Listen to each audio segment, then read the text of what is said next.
नमस्कार, स्वागत है आपका मुनाफे की मंडी में। मैं हूं आपके साथ पूजा त्रिपाठी और आप देख रहे हैं ईटी नाउ स्वदेश, जिसमें कि अब हम बात करेंगे और अपडेट लेंगे कमोडिटी मार्केट की। कमोडिटी मार्केट की तमाम खबरों का अपडेट तो आपको देंगे ही, लेकिन उसके साथ ही इंट्राडे, पोजिशनल और लॉन्ग टर्म के हिसाब से भी आपको बेहतरीन कॉल्स आगे शो में बताएंगे। इसके अलावा आपको हाजिर बाजार की खबरों के साथ देश भर के मंडियों का भी अपडेट हम आपके लिए लेकर आएंगे। आज हमारे साथ तीन मेहमान मौजूद हैं। ट्रेड बुल्स सिक्योरिटी से भाविक पटेल, मोतीलाल ओसवाल फाइनेंशियल से नवनीत दमानी और केडिया कमोडिटीज से अजय केडिया हमारे साथ जुड़ चुके हैं। आप सभी का बहुत बहुत स्वागत है शो पर। हम एक्सपर्ट्स से उनकी कॉज लेंगे और उनके ट्रेडिंग आइडियाज़ भी समझेंगे, लेकिन उससे पहले नज़र डाल लेते हैं कमोडिटीज की बड़ी खबरों के बारे में। और आज हम देख रहे हैं कि सोना 61,000 के पार निकल चुका है। एमसीएक्स पर काफ़ी अच्छी मजबूती, कॉमिक्स पर भाव $1994 के पास अब आ चुका है। मिडिल ईस्ट में हम देख रहे हैं कि हल्का तनाव कम हुआ है, जिसके चलते एक तेजी के साथ कारोबार यहाँ पर होता हुआ दिखाई दे रहा है। और हम देख रहे हैं कि बॉन्ड यील्ड्स में भी स्थिर है, डॉलर इंडेक्स भी सपाट कारोबार कर रहा है, उसका एक सपोर्ट सोने चांदी में देखने को मिल रहा है।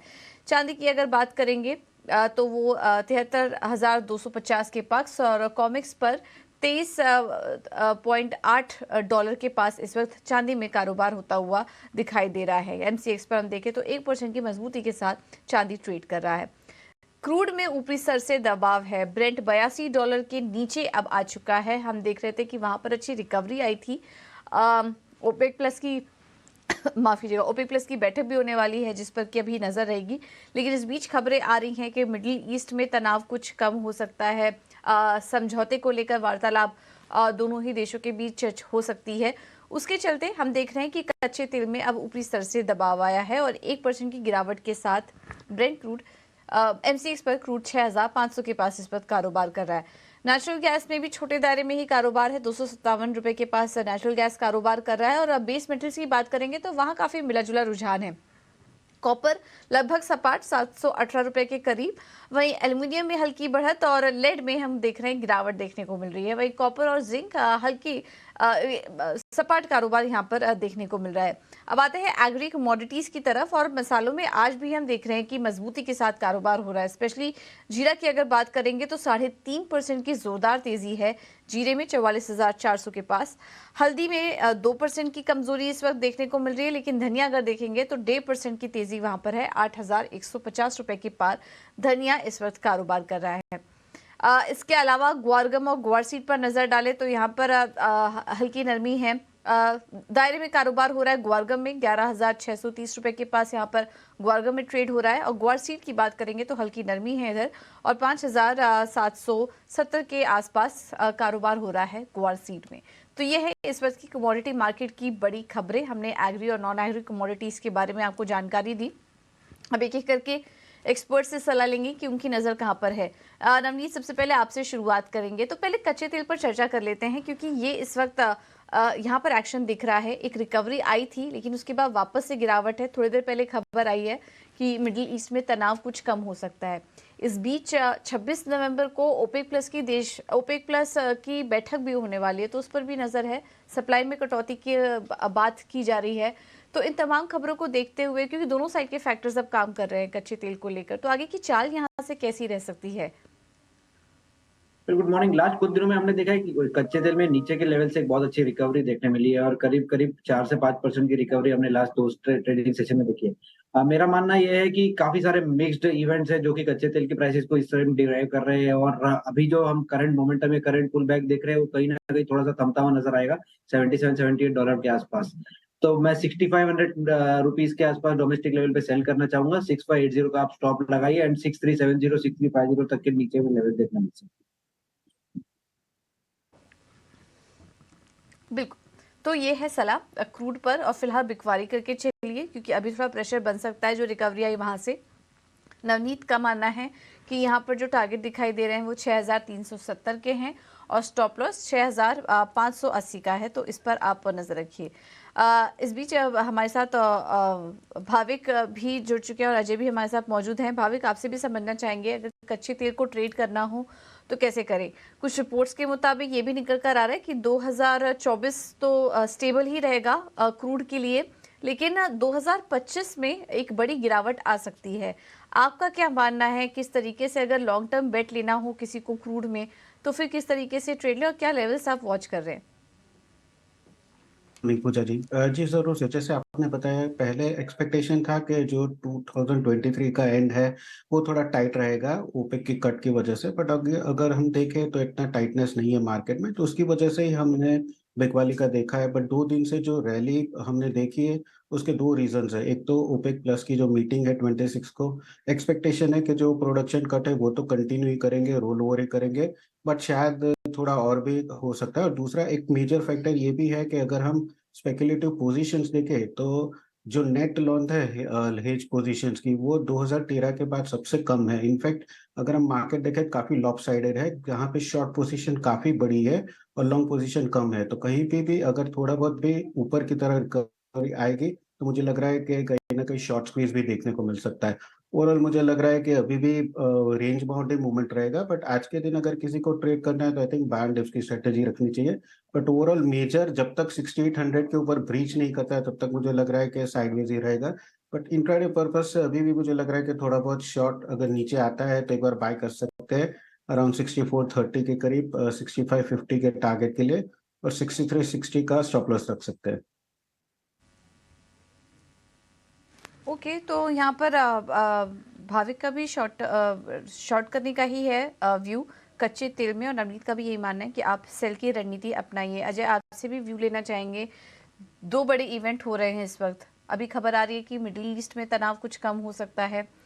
इस पूरे कॉन्वर्सेशन को, जो भी डेवलपमेंट हो रहा है, इसे आप कैसे देख रहे हैं? और आपसे ये भी समझना चाहेंगे कि ओपेक प्लस की जो बैठक होने वाली है उससे क्या कुछ एक्सपेक्टेड है, और उसके पहले अगर किसी को ट्रेड लेना हो क्रूड में तो फिर आप क्या रणनीति सुझाएंगे? नमस्कार पूजा जी। डेफिनेटली अगर हम देखें तो प्राइजेस के अंदर पिछले 2 दिनों में 7% की एक बड़ी रैली हमने शुक्रवार और सोमवार के सेशन में आते हुए देखी है। तो हो सकता है टेक्निकली मार्केट थोड़ा पुल बैक दिखा दे, जैसे नवनीत ने भी कहा कि एक पुल बैक दिख रहा है जो 6380 6350 तक का लेवल दिख रहा है। तो टेक्निकल पॉसिबल है, लेकिन मुझे लगता है वॉर को लेकर एज ऑफ नाउ कोई भी अनसर्टेनिटी क्रूड में नहीं है, क्योंकि जब हमने अक्टूबर में ये वॉर का इनिशिएशन देखा था तब हमने 94 का लेवल देखा, बट उसके बाद हमने लगभग $15 की बड़ी गिरावट देख चुके हैं और वॉर अभी भी स्टार्ट है। तो इसका मतलब जो वॉर प्रीमियम हमने अक्टूबर मिड में देखा था वो खत्म ऑलरेडी हो चुका है। तो अगर वॉर खत्म भी होती है तो आई डोंट थिंक उसका कोई इम्पैक्ट पड़ेगा। नो डाउट सरप्राइज ये रहा कि ओपेक मेंबर्स ने पहले भी कहा था कि हम प्रोडक्शन कट कंटिन्यू रखेंगे प्राइस को सपोर्ट करने के, जिसके चलते कल हमने एक बड़ा जंप आते हुए देखा है। बट हमने 2-4 कंट्रीज की अपडेट ये भी आ रही है कि प्रोडक्शन वो बढ़ाने की कोशिश कर रहे हैं। यूएस में इन्वेंट्री कंटिन्यू बढ़ी हुई है, तो आई थिंक ये टेम्पररी पुल बैक रहेगा, बट जो डेफिसिट Q4 में है वो प्राइजेस को दिसंबर तक तो टाइट रखेगा। हाँ, जनवरी ऑनवर्ड्स मुझे भी लगता है कि Q1 में जिस ढंग से अपडेट आया हुआ है कि सरप्लस रहेगा Q1 खास करके, तो वो एक दबाव रखेगा। तो टेम्पररी मुझे लगता है कि 2 दिन की बड़ी तेजी के बाद, 7% की तेजी के बाद मार्केट में एक थोड़ा पुल बैक पॉसिबल है। जो एमसीएक्स के ऊपर 6380 तक का लेवल दिखा सकता है, तो इंट्राडे में आप बेच के चल सकते हैं, बट कोई भी शॉर्ट पोजीशन कैरी मत कीजिए, बिकॉज $15 की गिरावट के बाद काउंटर काफी ओवर सोल्ड में चले गया था, इसके लिए बाउंस आया था। तो टेम्पररी गिरावट है 6380 के लिए।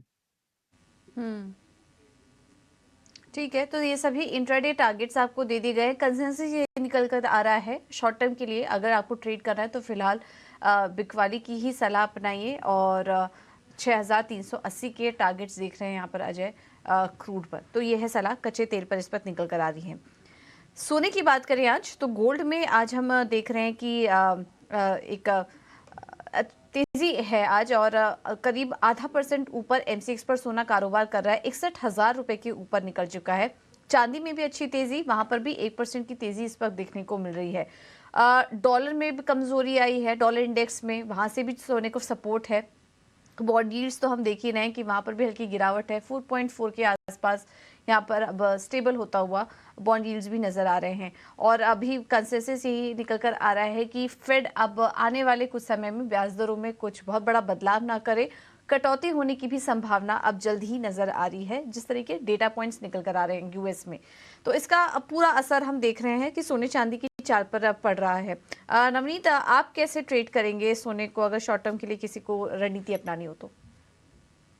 वेल लास्ट 2-3 दिनों में काफ़ी उठा-पटक का माहौल रहा है गोल्ड प्राइसेस में और निचले लेवल से एक शार्प बाउंस बैक देखने मिला है। हमने लास्ट 3 दिन में देखा है कि 59,800 60,000 लेवल से 61,000 तक का स्तर हमने होने में आते हुए देखा है।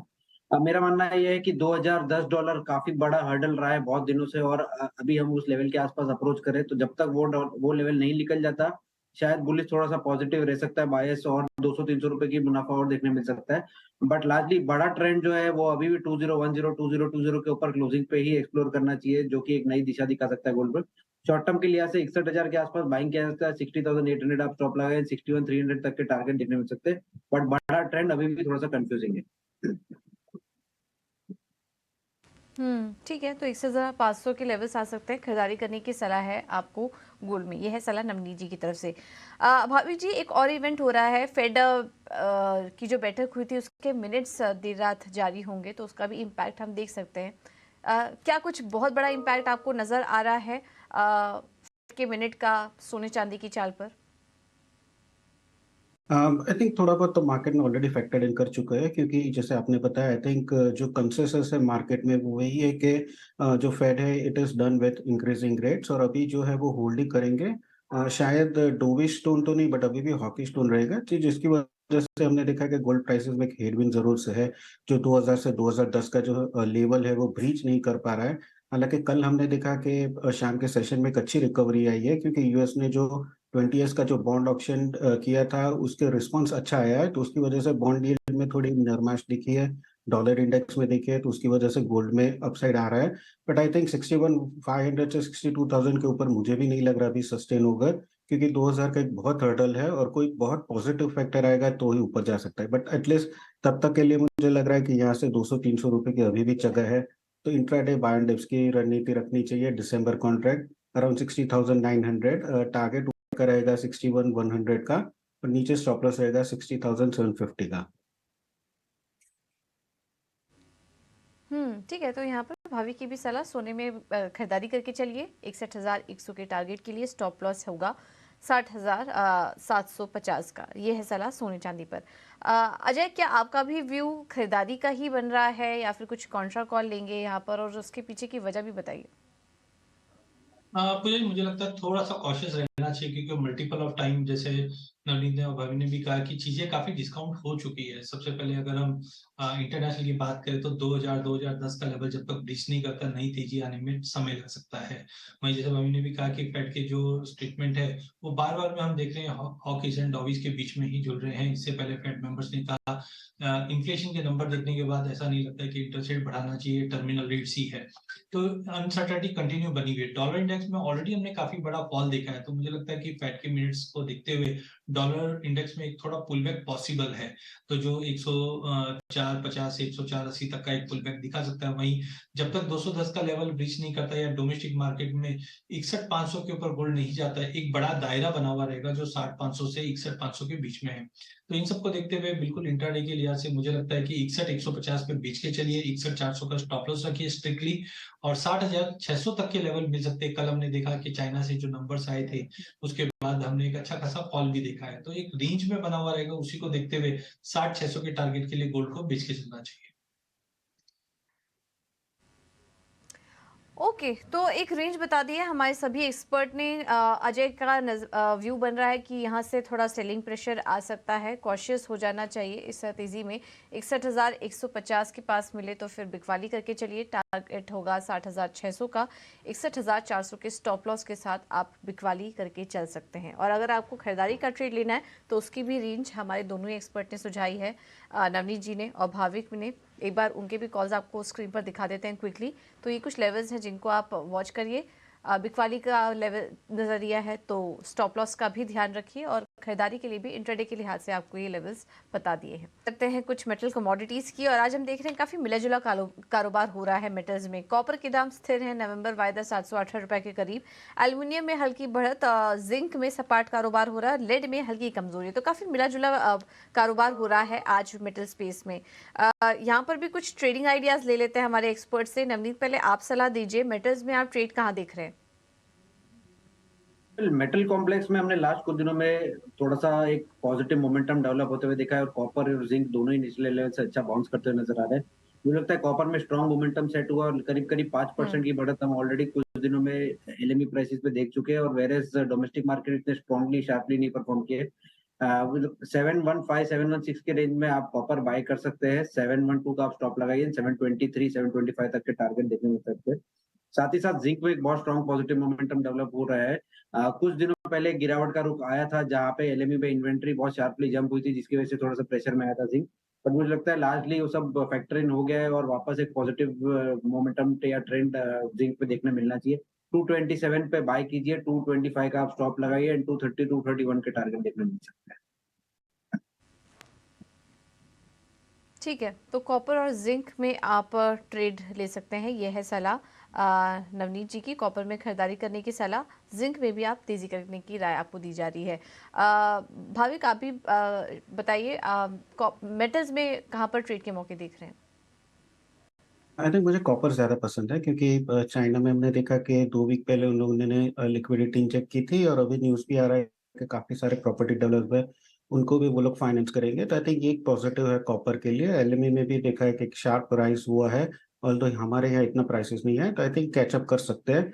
तो कॉपर भी थोड़ा बहुत डिप आता है 716 के करीब, तो 720 के टारगेट से बाय कर सकते हैं और इंट्राडे स्टॉप लॉस रख सकते हैं 713 का। ऑल राइट, तो ये है सलाह भाविक की और उन्हें भी कॉपर ही अच्छा लग रहा है 720 के लक्ष्य के लिए। अजय जी, आप कहाँ पर मौके देख रहे हैं मेटल स्पेस में? बिल्कुल पूरे बेस मेटल पैक के अंदर और लाइटली जो डेटा पॉइंट आए थे अक्टूबर में वो काफी खराब आए थे जिसके चलते प्राइसेस में गिरावट था। बट कहीं ना कहीं चाइना से जो स्टिमुलस और पॉलिसीज को लेकर जो एग्रेशन देख रहे हैं वो पूरे बेस मेटल को सपोर्ट कर रहे हैं। बट इससे बड़ी न्यूज मुझे लगता है कि युआन प्रोविंस से जरूर आ रही है कि ड्राई वेदर है वहां पे और स्मेल्टर्स ने अपनी प्रोडक्शन कट की है। तो मुझे लगता है 3 कमोडिटीज पे आपको ध्यान दी, इनफैक्ट सभी में अभी मोमेंटम रहेगा। सबसे पहले कॉपर की बात करें, कॉपर ने $8,400 के ऊपर एलएमई पे अच्छे से ट्रेड कर रहा है। तो मुझे लगता है कि इंटरडे के लिहाज से कॉपर डेफिनेटली 722 तक के लिए लिया जा सकता है। बट पोजिशनली भी यहाँ से ले तो मुझे लगता है 732 से 35 तक का लेवल दिखा देगा। वहीं जिंक के अंदर हमने देखा नाइट स्टार के 2 माइन आउटपुट में सस्पेंशन के बाद प्राइस को अच्छा सपोर्ट मिला है। अब दूसरी नई खबर चाइना से आ रही है जहाँ पे भी हम देख रहे हैं कि वेदर को और हीट को लेकर कंफर्म कंसर्न्स है जिसकी वजह से प्रोडक्शन कट मिलेगा। और यहाँ पे भी हम देख रहे हैं कि इंट्राडे के लिहाज से 231 का लेवल है, बट पोजिशनली भी 238 240 तक का भी लेवल दिखा देगा। लास्ट अगर हम एल्यूमिनियम की अगर बात करते हैं तो एल्यूमिनियम के अंदर भी अब तक मोमेंटम नहीं था, काफी कंसोलिडेशन के बाद मार्केट अब निकलने की कोशिश कर रहा है। यहाँ पे भी एक यूरोप से और चाइना से प्रोडक्शन कट की जो न्यूज देखेंगे ये प्राइसेस को अपलिफ्ट करेगा। जो 208.50 तो इमीडिएट टारगेट रहेगा इंट्राडे के लिहाज से। बट इन तीनों ही कमोडिटी में पोजिशनली भी एक अच्छी पोजिशन बना के ट्रेड कर सकते ठीक है। नवनीत जी, आप नेचुरल गैस पर भी व्यू दीजिए, वहां पर कैसे ट्रेड करें? नेचुरल गैस का मोमेंटम जो है वो थोड़ा-सा कन्फ्यूज़ सा है और मुझे लगता है कि लास्ट कुछ दिनों में जो तेज़ी आई है वो सस्टेन नहीं कर पाई है। 260 270 के आसपास जब भी प्राइसेस गए बहुत अच्छा सेल ऑफ देखने मिला है। फिलहाल का जो ट्रेंड है वो नेगेटिव ही है और छोटा-मोटा पुल बैक हो सकता है इतने बड़े फॉल के बाद में। तो 245 246 तक अगर पुल बैक आता है तो वहाँ पे सेल करने की स्ट्रैटेजी रहेगी। 250 का आप स्टॉप लगाइए एंड 238 235 के टारगेट देखने मिल सकते हैं। ठीक है, तो ये है सलाह नेचुरल गैस पर बिकवाली करने की सलाह आपको इस वक्त दी जा रही है। लेकिन चलिए अब आगे बढ़ते हैं और बात करते हैं कुछ एग्री कमोडिटीज़ की भी। और जैसा कि हमने आपको शो के शुरुआत में हाईलाइट किया था कि मसालों में एक अच्छी तेज़ी देखने को मिल रही है।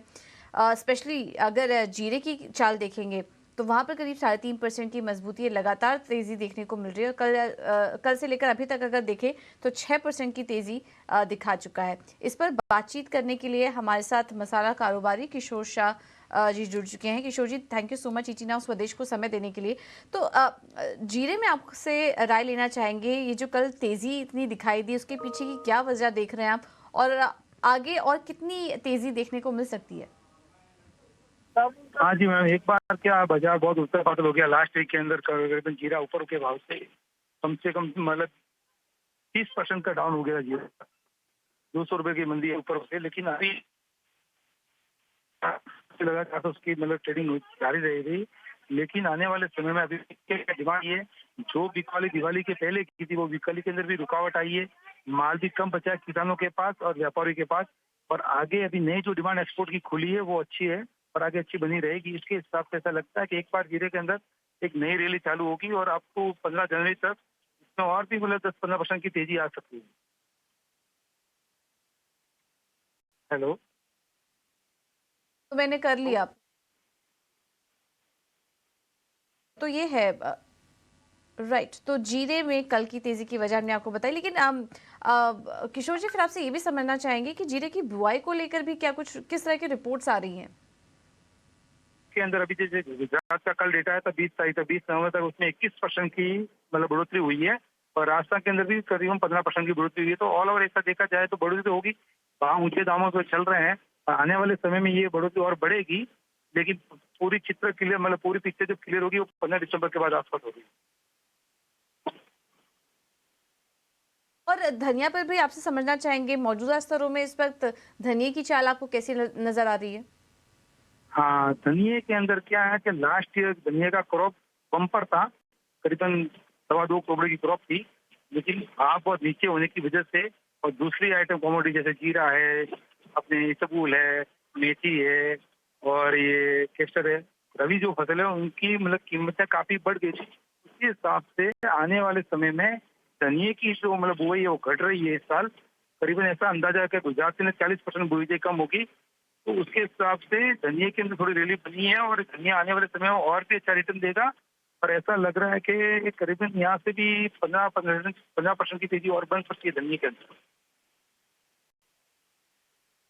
ओके, तो यहाँ से भी 15% की तेजी और बन सकती है। तो मसालों में मजबूती कायम है और रीजंस भी अभी हमने आपको बताया। किशोर जी बहुत बहुत धन्यवाद आपका समय देने के लिए और स्पाइसेस पर अपनी राय देने के लिए। एक बार हमारे एक्सपर्ट से भी उस पर सलाह ले लेते हैं। अजय, मसालों में आज हम देख रहे हैं काफ़ी अच्छी तेज़ी है, हल्दी 2.5% ऊपर है, जीरा स्पेशली अगर देखें तो वहाँ पर भी 2% की तेज़ी लगातार यहाँ पर एक तेज़ी बनी हुई है। तो जिनके पास जीरा है उन्हें आप क्या सलाह देंगे? यहाँ से क्या और तेज़ी करने के लिए अभी होल्ड करें? अगर पूरे मसाले पैक की बात करें तो सबसे पहले जीरा है। जीरे की अगर हम बात करें तो डेफिनेटली जैसे किशोर भाई ने भी कहा है कि स्विंग के जो आंकड़े हैं वो आगे जाके और क्लियर होंगे। बट कुछ जगह पे हमने जब ग्राउंड रिपोर्ट की देखी है तो जो पहले बात हो रही थी कि डबल स्विंग होगी बिकॉज ऊंचे भाव है, वो अब कम होता हुआ दिखाई दे रहा है। साथ में वेदर कंसर्न काफी इंपॉर्टेंट है बिकॉज गुजरात राजस्थान में जो वाटर लेवल है वो काफी कम है। एक्सपोर्ट डिमांड कंटिन्यू मेंटेन रहेगी। तो मुझे लगता है जो इनिशियल प्राइजेस में जो फॉल आया था पेमेंट प्राइसेस को लेकर, उसके बाद अब प्राइस बढ़ना चालू हो चुका है। तो मुझे लगता है कि करंट जो ये रैली है वो 47,000 से 48,000 तक का इनिशियल जंप दिखा सकती है, उसके बाद स्विंग इंपैक्ट करेगी। तो मुझे लगता है इंटरडे के लिहाज से भी कंटिन्यू बाइंग करके चलिए, 46,500 का इमीडिएट टारगेट रहेगा। वहीं अगर धनिया की बात करें तो पिछले साल स्विंग काफी बंपर हुई थी, इंपोर्ट भी काफी थे, जिसके चलते प्राइसेस में काफी बड़ा फॉल आया था। बट अब कहीं ना कहीं लोअर लेवल से बाइंग कंटिन्यू बनी है क्योंकि एरिया काफी कम होने की उम्मीद है, जिसके चलते 8,100 के ऊपर कंटिन्यू धनिया मेंटेन है। करंट लेवल से भी लिया जा सकता है। इमीडिएट टारगेट तो 8,380 का है, बट कुल मिला के मुझे लगता है दिसंबर एंड तक हम 8,800 तक के भी लेवल धनिया में देख सकते हैं। लास्ट अगर हम हल्दी की अगर बात करते हैं तो हल्दी में रिसेंटली एनबीटी के जो अपडेट्स आए थे, नेशनल बोर्ड ऑफ टर्मरिक के कुछ कंसर्न्स थे, जिसके बाद प्राइजेस में 6% का लोअर सर्किट लगा था। बट कहीं ना कहीं हल्दी के भी जो फंडामेंटल काफी मजबूत है। तो 2-3 दिन की गिरावट के बाद मार्केट अब रिकवर करता हुआ दिखाई दे रहा है। तो हल्दी के अंदर भी मुझे लगता है कि 12,450 के करीब लेके चलिए, 12,200 का स्ट्रिक्ट स्टॉप लॉस रखिए। इमीडिएट बाउंस 12,850 का है, बट करंट लेवल से तीनों ही मसाले एक लॉन्ग टर्म प्रोस्पेक्टिव से या 1.5-2 महीने के प्रोस्पेक्टिव से काफी अच्छे लगते हैं। एक्सपोर्ट डिमांड अच्छी रहने की उम्मीद है। तो तीनों ही मसाले हल्दी, जीरा और धनिया, तीनों ही मसाले अच्छे लग रहे हैं। लॉन्ग टर्म के भी आपको रणनीति बताई और शॉर्ट टर्म के लिहाज से भी अगले 2 से 3 महीने के लिए भी आपको ट्रेड लेना हो तो यहाँ पर आपको रणनीति सुझाई है। भाविक, क्विकली आपसे भी व्यू लेना चाहेंगे। मसाले में आपका क्या व्यू बन रहा है और एग्री स्पेस में कहीं और कोई ट्रेडिंग की, कहीं और पर ट्रेड देख रहे हैं? जैसे केडिया जी ने बताया, मुझे भी मसाला पैक में एटलीस्ट पॉजिटिव लग रहा है। और अगर मेरी टॉपिक आज के दिन करना होगा तो मैं धनिया करंट मार्केट प्राइस से ही बाय के रिकमेंड करूंगा 8300 के टारगेट के लिए, और स्टॉप लॉस है 8100 का। मैं दूसरे मुझे कॉटन सीड ऑयल के मुझे ज्यादा अच्छा लग रहा है, उसमें अच्छी खासी मोमेंटम देखने को मिली है। तो अगर किसी को ट्रेड करना है इंट्राडे के लिए तो वो भी दिसंबर में 2930 के करीब अगर आता है तो बाय कर सकते हैं 2990 के टारगेट के लिए, और स्टॉप लॉस रहेगा 2900 का। ओके, तो यहाँ पर तेजी करने की सलाह 2930 के पास आप ले सकते हैं।